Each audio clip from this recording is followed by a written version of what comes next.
டேய்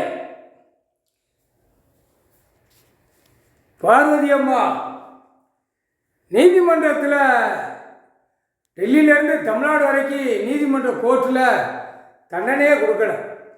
தண்டனை கொடுக்காதனால எப்படி ரிக்கார்ட் டான்ஸ் ஆடி போகிறானா?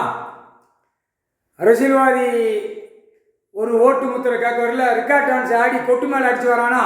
அதே மாதிரி இவன் கொட்டு மேலே அடித்து ரிக்கார்ட் டான்ஸ் ஆடி ஓடுதான், குடும்பமே ஓடுது. அப்போ அதுக்கு தண்டனை இல்லையா? சிறு பாயிண்டாக கணக்கு பிடிக்க முடியாதா? எவ்வளோ தப்பு செஞ்சு வச்சுருக்கான். தப்பு செஞ்சு டெல்லியிலேருந்து தமிழ்நாடு வரைக்கும் நீதிமன்ற கோர்ட்டில் அவன் போட்ட கணக்கில் ஓட்டி ஆடி வளாக்கி வச்சுட்டான். அதுதான் 10 சட்டம் 3 சட்டம் கையில். அதுதான் கணக்கு. புது கவர்மெண்ட் 10 சட்டம் 3 சட்டம் அவர் கையில் இருக்கும்.